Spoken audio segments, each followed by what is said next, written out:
السلام علیکم ورحمۃ اللہ وبرکاتہ۔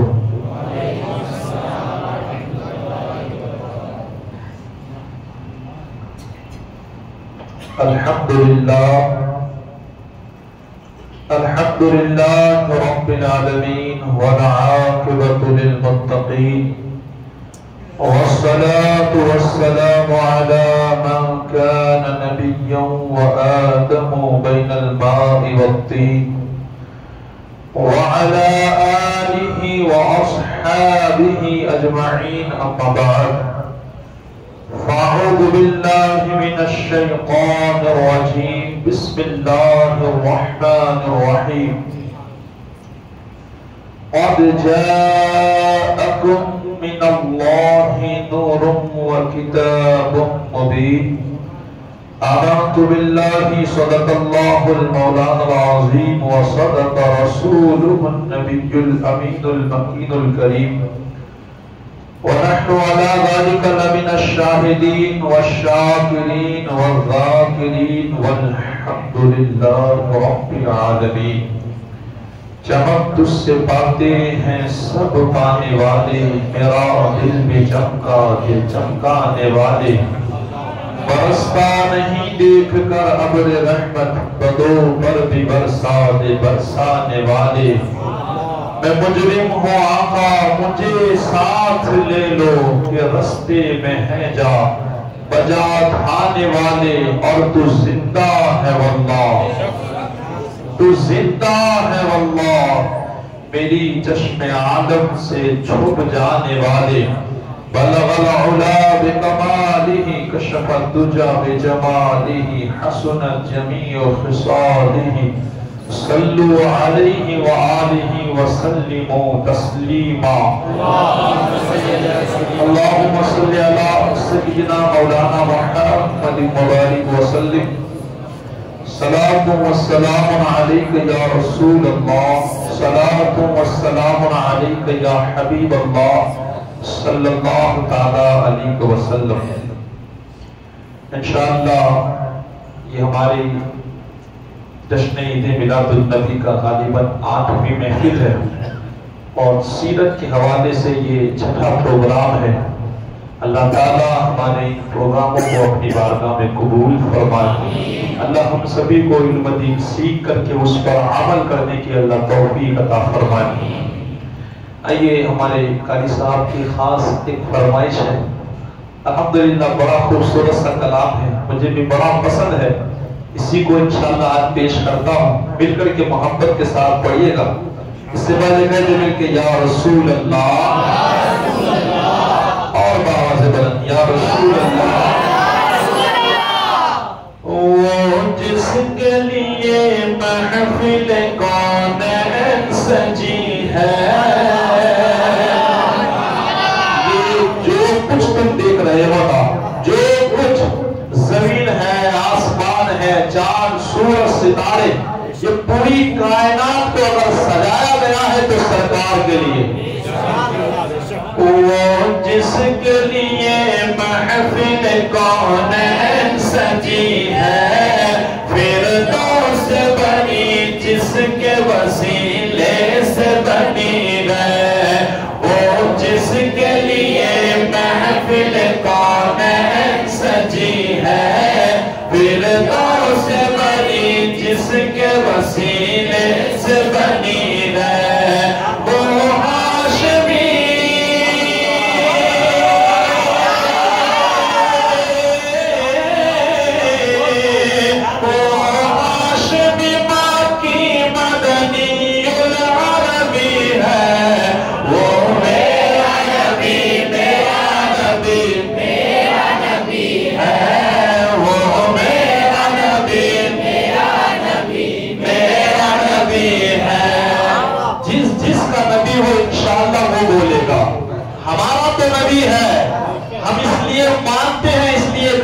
سجایا ہے، گلیوں کو سجایا ہے، جھنڈوں کو لگایا ہے، اور محفلوں کو سجایا ہے۔ کیوں؟ وہ میرا نبی، میرا نبی، میرا نبی ہے۔ وہ میرا نبی، میرا نبی، میرا نبی ہے۔ احمد ہے محمد ہے وہی ختم رسل ہے، مخدوم مربی ہے وہی والی کل ہے، احمد ہے محمد ہے وہی ختم رسل ہے، مخدوم مربی ہے وہی والی کل ہے، اس پر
جن کے ماں باپ نہیں ہیں اللہ ان کی بار بار مغفرت فرمائے، اور جن کے زندہ ہے اللہ ان کے انہیں صحت کاملہ عاجلہ عطا فرمائے۔ کیا فرماتے ہیں کہ ماں باپ کا وہ مرتبہ اعلیٰ ہے دوستوں، دنیا میں ہر کسی سے نرالا ہے دوستوں، ماں باپ کا وہ مرتبہ اعلیٰ ہے دوستوں، دنیا میں ہر کسی سے نرالا ہے دوستوں، ہم سب کو بڑے پیار سے پالا کو جنت میں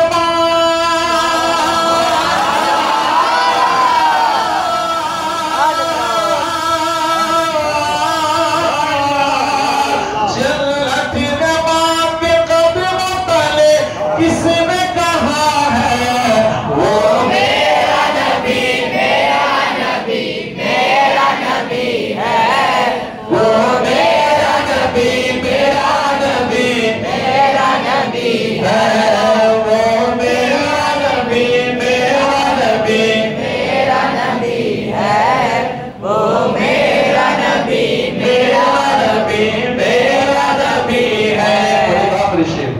غریب نواز رضی اللہ تعالیٰ عنہ کے حوالے سے اللہ ان کے فیضان سے ہم سب کو مالا مال فرمائے۔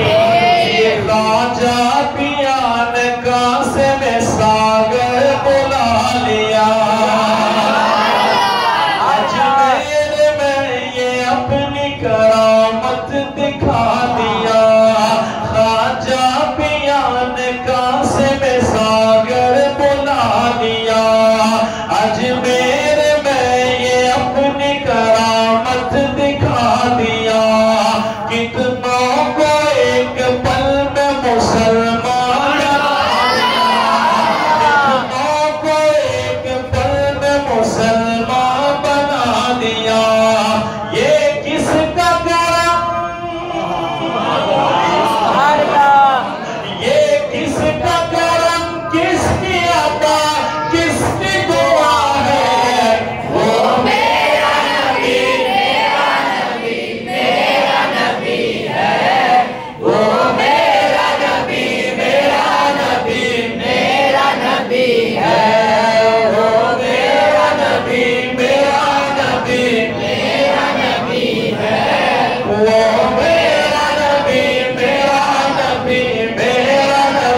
ہے، ہاں وہ میرا نبی ہے، وہ میرا نبی ہے، وہ میرا نبی ہے، وہ میرا نبی ہے،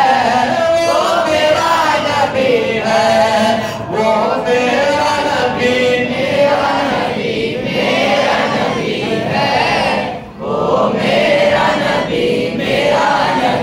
میرا نبی درود پاک پیش کریں اللہم صلی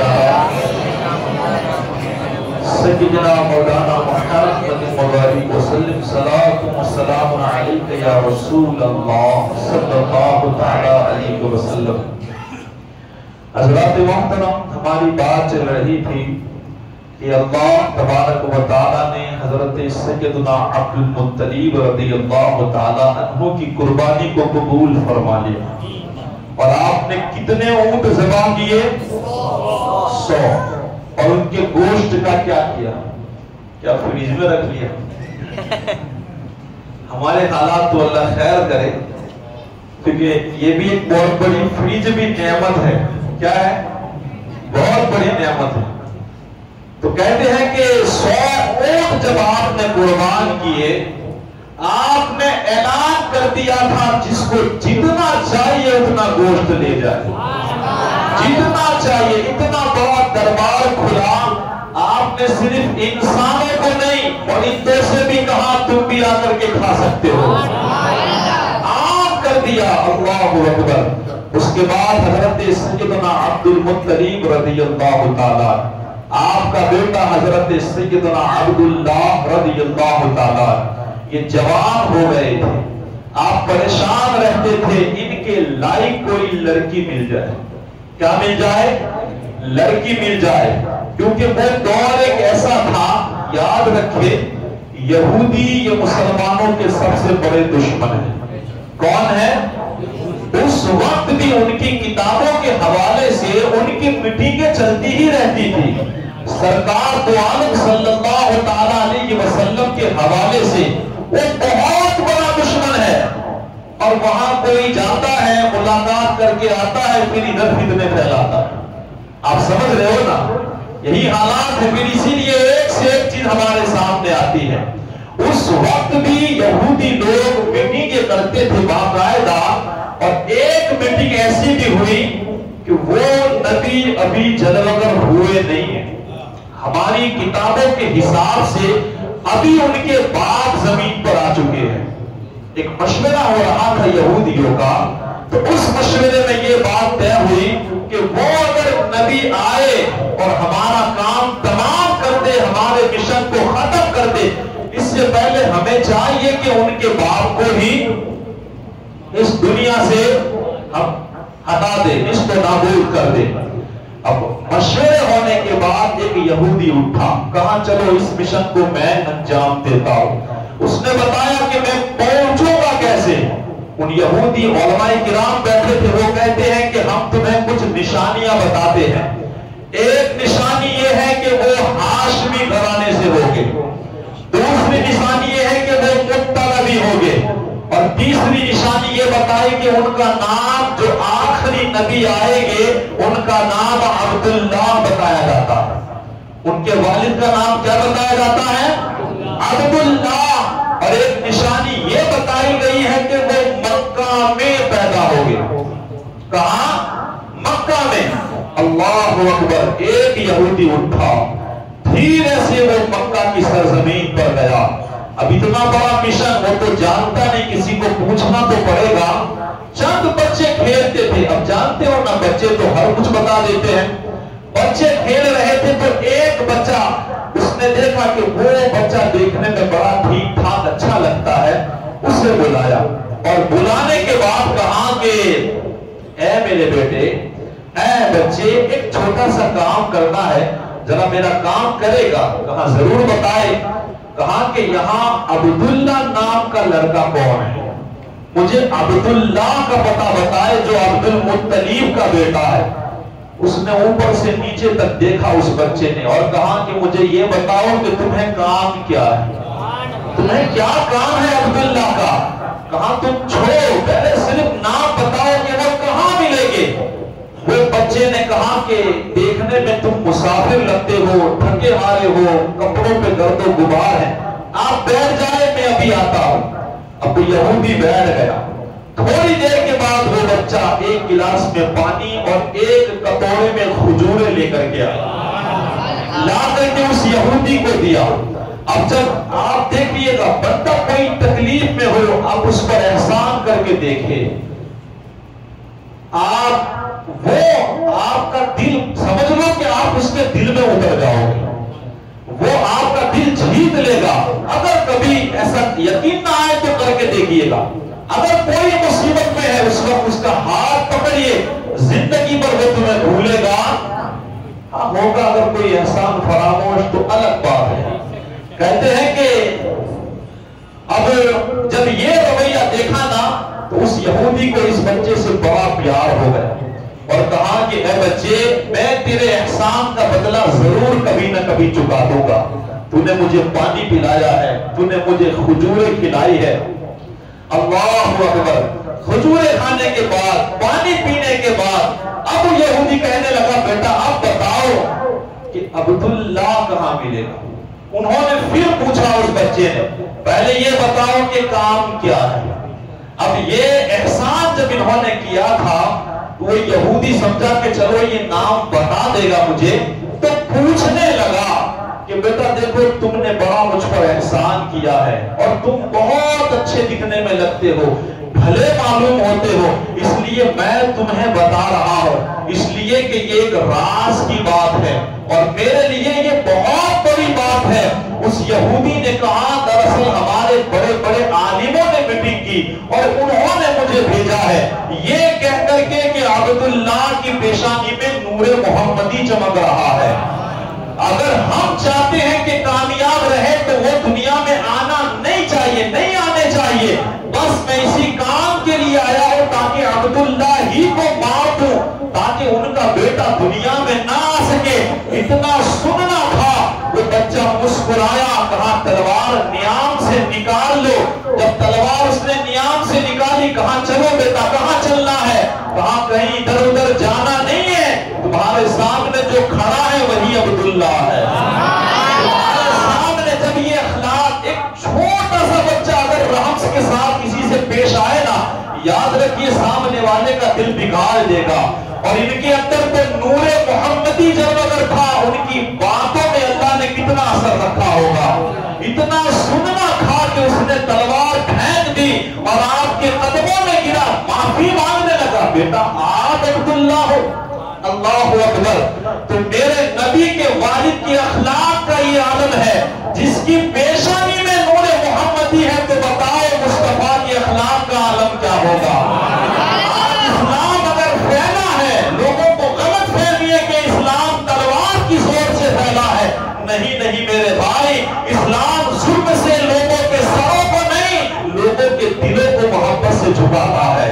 اسلام اخلاق کی بنیاد پر پھیلا ہے۔ اگر اسلام ڈٹ کے کسی کے سامنے کھڑا ہوتا ہے تو وہ ظالم کے سامنے کھڑا ہوتا ہے، اس کی آنکھوں میں آنکھیں ڈال کے بات کرتا ہے۔ ورنہ حضور کی زندگی دیکھے، ہمارا اسلام اخلاق کی بنیاد پر دنیا میں پھیلا ہے۔ خیر، یہودی بڑے دشمن تھے حضرت عبداللہ کے، آپ کے والد بڑے پریشان رہا کرتے تھے۔ ایک مرتبہ حضرت عبداللہ نے آپ سے اجازت مانگی، ابا حضور میرا دل کرتا ہے کہ میں شکار کرنے جاؤں۔ تو باپ نے اجازت دے دی، آپ شکار کرنے کے لیے جنگل میں گئے۔ کہتے ہیں کہ کچھ لوگ بس آپ کے پیچھے یہودی لگے ہی تھے، کبھی موقع مل جائے اور ان کا کام تمام کر دیا جائے، کبھی خالی موقع ملنا چاہیے۔ جب انہوں نے دیکھا کہ یہ اکیلے ہیں اور جنگل میں جا رہے ہیں تو کافی سارے لوگ ان کے پیچھے ہو گئے۔ اب اتفاق سے دو روایتیں میں نے جو پڑھی ہیں وہ میں آپ کو سنا رہا ہوں۔ ایک یہ کہا کہ حضرت سیدنا وہب، جانتے ہو یہ کون ہے؟ آپ جانتے ہو حضرت سیدنا وہب کون ہے؟ ارے بولے جانتے ہو تو یہی سب سے بڑی ہماری کمی ہے۔ صحیح بات ہے، اسٹیج بندہ لگاتا ہے نا، مجھے بڑی خوشی ہوتی ہے، لیکن اگر کوئی کھڑا کر کے 5 سوال حضور کے بارے میں پوچھے، موٹے موٹے سوال، اگر نہ بتا پائے تو بتائے کیا محنت کام آئے۔ اصل ضرورت تو یہ تھی نا کہ ہم حضور کی زندگی کو پڑھتے، ہم حضور کی زندگی کو سمجھتے کہ سرکار کی زندگی کیسی ہے، وہاں سے کیا درس ملتا ہے، کاش ہم اس کو سمجھ پاتے۔ یہ حضرت سیدنا وہب یہ کوئی اور نہیں، یہ مصطفیٰ کے نانا جان ہے۔ کون ہے؟ اونچی آواز۔ اس وقت یہ جنگل میں کسی کام کے لیے گئے، حضرت سیدنا وہب رضی اللہ تعالیٰ۔ اب اچانک حضرت عبداللہ کو آپ نے دیکھا اور دیکھا کہ چند لوگوں نے آپ کو گھیر لیا ہے اور آپ کو بس مارنا چاہتے ہیں۔ حضرت سیدنا وہب رضی اللہ تعالیٰ عنہ نے دیکھا، اچانک غیب سے ایسے لوگ نمودار ہوئے جن کی شکل انسانوں جیسی نہیں تھی۔ اچانک وہ لوگ نکلے اور ان سارے لوگوں کو ختم کر کے حضرت عبداللہ کی حفاظت فرمائی۔ جب یہ منظر انہوں نے اپنی آنکھوں سے دیکھا، حضرت سیدنا وہب کی ایک بیٹی حضرت آمنہ خاتون تھی۔ اب ان کو بھی بڑی فکر تھی کہ میری بیٹی بڑی نیک ہے، اس کے لائق کوئی لڑکا مل جائے۔ جب حضرت عبداللہ کو دیکھا تو فوراً خیال آیا میں کیوں نہ اسے اپنا داماد بنا لوں۔ اللہ کی بارگاہ میں کتنا بڑا مقام ہے۔ اور ایک روایت یہ پڑھی کہ ان کی ماں حضرت سیدنا آمنہ رضی اللہ تعالیٰ عنہ کی ماں ایک چھوٹی سی پہاڑی پر کھڑے تھے اور یہ واقعہ پیش آیا تو انہوں نے اپنی آنکھوں سے دیکھا۔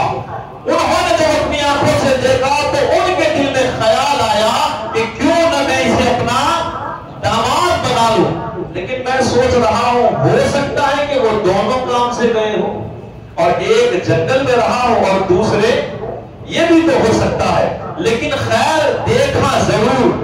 اور اس کے بعد حضرت سیدنا عبد المطلب رضی اللہ تعالیٰ عنہ کے پاس یہ لوگ گئے اور جا کر کے رشتے کی بات کی۔ جیسے ہی سننا تھا حضرت آمنہ کا رشتہ، حضرت سیدنا عبد المطلب بڑے خوش ہو گئے، بڑے خوش ہوئے، کیونکہ آپ حضرت سیدنا آمنہ کے کردار سے واقف تھے۔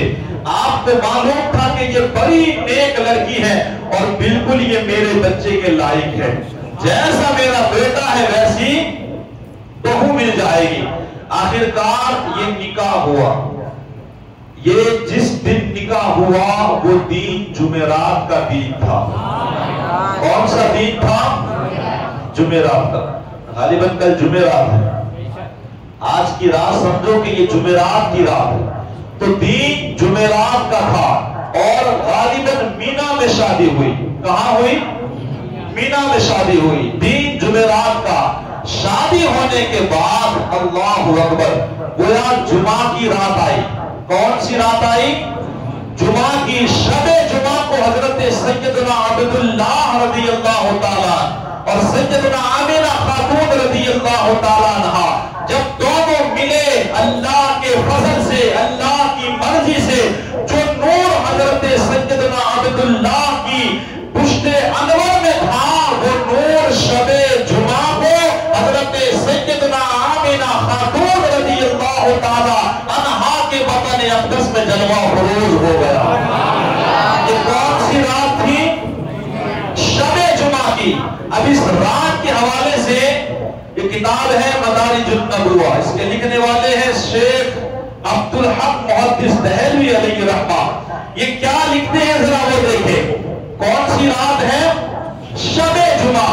حضرت سیدنا عبدالحق محدث دہلوی علیہ رحمہ لکھتے ہیں، حضرت سیدنا امام بن احمد حنبل، امام احمد بن حنبل رضی اللہ تعالی عنہ کا ایک قول لکھتے ہیں کہ وہ رات، جس رات حضور کا نور اپنے باپ کی پشت سے ماں کے بطن اقدس میں گیا، وہ شب جمعہ لیلۃ القدر سے بھی افضل رات ہے. کون سی رات؟ لیلۃ القدر. اب سوچے، اب ہمیں پہلے یہ سمجھنا پڑے گا کہ لیلۃ القدر کیا ہے. اس کی مثال آپ نے کیوں دی؟ تو دیکھیں رب کا قرآن اٹھائے، اللہ خود اس رات کے بارے میں ارشاد فرماتا ہے، بسم اللہ الرحمن الرحیم، اِنَّا أَنزَلْنَاهُ فِي لَيْلَةِ الْقَدْرِ وَمَا أَدْرَاكَ مَا لَيْلَةُ الْقَدْرِ لَيْلَةُ الْقَدْرِ خَيْرٌ من ألف شهر تنزل الملائكة والروح فيها بإذن ربهم من كل أمر سلام هي حتى مطلع الفجر. توجہ کیجئے گا، یہ رات کیا ہے؟ اللہ تبارک و تعالی ارشاد فرماتا ہے، انزلناہ فی لیلۃ القدر. یہ وہ رات ہے جس رات میں اللہ نے قرآن کو نازل فرمایا. یہ کیسی رات ہے؟ جس رات کو اللہ نے قرآن نازل فرمایا. حضرت سیدنا امام احمد بن حنبل فرماتے ہیں کہ اس رات سے وہ رات افضل. آپ بتاتے ہیں وجہ کیا ہے؟ ذرا سوچے تھوڑی دیر کے لیے. جو قرآن جس رات میں آیا وہ رات کتنی افضل. آگے اللہ ارشاد فرماتا ہے، لیلۃ القدر خیر من الف شہر، 1000 مہینوں سے بہتر. کتنی بہتر ہے یہ رات؟ 1000 مہینوں سے بہتر. حضرت ہمارے امام فرماتے ہیں کہ یہ رات 1000 مہینوں سے بہتر اس لیے ہے کہ اس میں قرآن نازل ہوا ہے. لیکن وہ رات، جس رات مدینے والا اپنے والد کی پشت سے ماں کے بطن اقدس میں آیا، وہ اس رات سے بھی افضل ہے. تو ذرا سوچو، یہ تو ابھی ماں کے پیٹ میں آئے ہیں. وہ رسول جب اس زمین پر 12 ربیع الاول کو تشریف لائے ہوں گے، اس دین کی عظمت کا عالم کیا ہوگا، دین کی شان کا عالم کیا ہوگا جس دن آپ خود دنیا میں تشریف لے آئے ہیں. اور ایک بات دیکھیں، اللہ فرماتا ہے کہ اس رات فرشتے بھی نازل ہوتے ہیں، حضرت جبرائیل بھی اترتے. اب فرشتوں کا ذکر کیا تو جبرائیل اس میں شامل ہو گئے کہ نہیں؟ لیکن آپ ترجمہ کھول کے دیکھیے گا، فرشتے اترتے ہیں، اعلیٰ حضرت فرماتے ہیں، پھر جبرائیل کا الگ سے ذکر. کیوں؟ آپ یوں سمجھئے کہ فرشتوں کا آنا اور ہے، جبرائیل کا آنا اور ہے. اسی طرح نبیوں کا آنا اور ہے، امام الانبیاء کا آنا. اتنا بڑا مقام، اللہ اکبر. جس رات فرشتے اترے تو رحمت اترتی ہے. ارے جس دن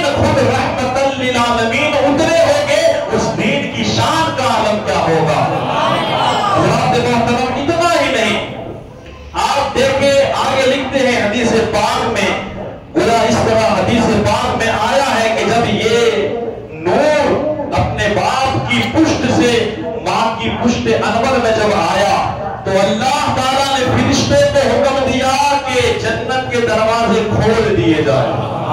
ابھی پیدا نہیں ہوئے ہیں, ابھی کہاں آئے ہیں؟ ماں کے بطن اقدس میں. کیوں جنت کے دروازے کھول دیے جائے؟ اللہ بھی کہنا چاہتا ہوگا ابھی تک لوگوں نے بڑے بڑے گناہ کیے اور جہنمی بن گئے ہیں, اب ایسا آنے والا ہے جو ایک سجدے میں لاکھوں کو جنت میں لے کے جائے گا. جنت کے دروازے کھول دیے جائے. ذرا حضور کی سیرت سنے کہ رسول اعظم کی شان کیا ہوتی ہے.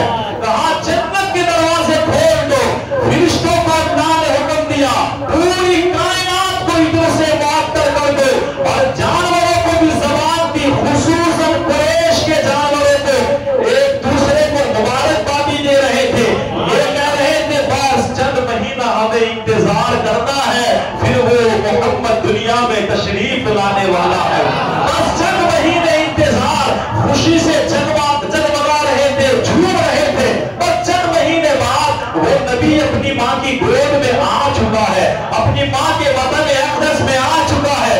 علامہ محدث علیہ رحمہ لکھتے ہیں کہ اس وقت بڑا قہر پڑ رہا تھا, لوگ بڑے پریشان تھے, مگر جیسے ہی سرکار ماں کے وطن اقدس میں آئے اللہ نے بارش کا نزول فرمایا, اور جو قحط سالی تھی اللہ نے ساری کے ساری دور فرما دی. اور پھر ہم کیوں نہ کہے کہ محمد ہمارے بڑی شان والے, اور سارے بولو نا محمد ہمارے بڑی شان والے. جب اللہ کے پیارے رسول صلی اللہ علیہ وسلم اپنی ماں کے پیٹ میں جلوگر ہوئے, کسی اور کی نہیں, میں حضرت سیدنا آمینہ خاتون کی باتیں آپ کو سنا رہا ہوں. آپ کیا فرماتی ہیں؟ یہ سیرت ضیاء النبی ہے. حضرت آمینہ خاتون فرماتی ہے کہ ما شعرت انی حملت به ولا وجدت له فضلا كما تجد النساء. آپ فرماتی ہے کہ مجھے پتہ ہی نہیں چلا کہ میں حاملہ ہو گئی ہوں, مجھے پتہ ہی نہیں چلا, نہ مجھے کوئی بوجھ محسوس ہوا ان حالت میں جیسا دوسری عورتوں کو محسوس ہوتا ہے. جیسا آپ کو بتانا چاہتی ہے کہ جیسا دوسری عورتوں کو ہوتا ہے نا, مجھے ایسا بوجھ محسوس, لفظ بوجھ ہے, ذرا اس پہ توجہ کیجئے گا, بوجھ محسوس نہیں ہوا. اب ہم دنیا کو سمجھائے تو کیا سمجھائے, حالانکہ انسانوں کی عقل تو یہ کہتی ہے جب بچہ پہلے ہو سکتا ہے 50 گرام کا ہو, پھر 100 گرام کا ہو, پھر 500 کا ہو, پھر کلو کا ہوتا ہے, پھر 2 کلو کا ہوتا ہے. جب انسان کا جسم اندر بڑھے گا تو ظاہر سی بات ہے ماں کو بوجھ لگے گا کہ نہیں. یہاں تک کہ 4 کلو کے بھی بچے پیدا ہوتے ہیں کہ نہیں. لیکن آمینہ خاتون کیا فرماتی ہے, مجھے بوجھ محسوس نہیں ہوا. آخرکار ان کو بوجھ محسوس کیوں نہیں ہوا؟ اس کا جواب اللہ تعالیٰ خود دیتا ہے. اللہ فرماتا ہے, ذرا قرآن پڑھ کے دیکھ, اللہ فرماتا ہے قد جاءکم من اللہ نور, تمہارے پاس نور آیا ہے. کیا آیا ہے؟ تمہارے پاس نور آیا ہے. اللہ نے یہ نہیں کہا کہ میں نے بشر کو بھیجا ہے, اللہ فرماتا ہے نور آیا ہے. اگر پڑھے لکھے ہو تو سائنٹسٹ کو کھنگولنا, پوچھئے گا پڑھے لکھے لوگوں سے. آج یہ تحقیق کی گئی ہے سب سے زیادہ اگر کوئی کم وزن والی چیز ہے, سب سے زیادہ کوئی ہلکی چیز ہے تو وہ روشنی کو مانا جاتا ہے. سب سے زیادہ ہلکی چیز وہ نور ہوا کرتی ہے. گویا اللہ نے فرمایا اے آمینہ تجھے بوجھ محسوس نہیں ہوگا, اس لیے کہ میں نے میرے نبی کو نور بنا کر کے بھیجا ہے. اس کا کوئی وجہ نہیں. آج لوگ نبی کو اپنی طرح کہتے ہیں, اپنی طرح. میں ان سے کہتا ہوں جا تیری ماں سے پوچھ کے آ کہ 9 مہینہ تجھے کتنی تکلیف تکلیف ہوئی ہے، تیری وجہ سے اس کو وامٹ ہوئی ہوگی، چکر آئے ہوگے، تکلیفیں برداشت کی، جیسے جیسے تیرا بوجھ بڑھا، تو وہاں بھی بوجھ تھا، دنیا میں بھی تو بوجھ ہے۔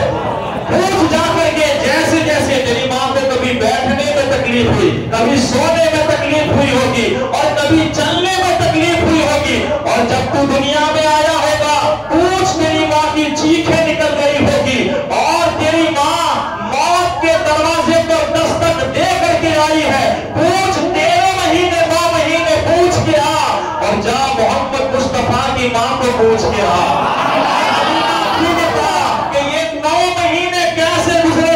حضرت آمینہ خاتون فرماتی ہے مجھے بوجھ محسوس نہیں ہوا۔ اللہ تعالیٰ قرآن میں فرماتا ہے میں نے میرے محبوب کو رحمت للعالمین بنا کر کے بھیجا ہے۔ ارے جو رسول دنیا والوں کے لیے رحمت بن کر کے آیا، وہ اپنی ماں کے لیے کیسے رحمت بن سکتا ہے؟ اس عالمین میں ان کی ماں بھی تو شامل ہے، اپنی ماں کے لیے وہ رحمت نہیں بلکہ رحمت ان کو کوئی محسوس۔ اسی لیے تو ہم کہتے ہیں محمد ہمارے بڑی شان والے۔ میرے نبی کی شان دیکھے، یہ نزہت المجالس میرے سامنے پڑی ہے، حضرت آمینہ خاتون رضی اللہ تعالیٰ عنہا کی باتیں میں سناتا ہوں، ذرا مچل کے کہہ دے سبحان اللہ۔ خاتون فرماتی ہے جب پہلا مہینہ چل رہا تھا مجھے معلوم نہیں تھا کوئی آنے والا آتا ہے، لمبا قد ہے، بڑا خوبصورت چہرہ ہے، آ کر کے مجھے مبارکبادی دینے لگا، اے آمینہ خاتون تجھے مبارک ہو، تیرے پیٹ میں کوئی معمولی بچہ نہیں بلکہ نبیوں کا سلطان آرام کر رہا ہے۔ میں نے پوچھا ذرا یہ بتاؤ کہ آپ ہو کون؟ انہوں نے کہا کہ میرا نام حضرت سیدنا آدم علیہ السلام ہے۔ ابھی دوسرا مہینہ چل رہا تھا، چند دن گزرے تھے، پھر کوئی آیا، آ کر کے مبارکبادی پیش کی، اے آمینہ خاتون تجھے مبارک ہو، تیری گود میں کوئی معمولی بچہ نہیں، تیری گود میں تو نبیوں کا سلطان آرام کر رہا ہے۔ میں نے پوچھا کہ ذرا اپنا نام بتائے، انہوں نے کہا کہ میں حضرت شیس علیہ السلام ہوں۔ تیسرا مہینہ چل رہا تھا، آنے والا آیا، آ کر کے اس نے مبارکبادی پیش کی، اے آمینہ خاتون اس بچے کی حفاظت کرنا،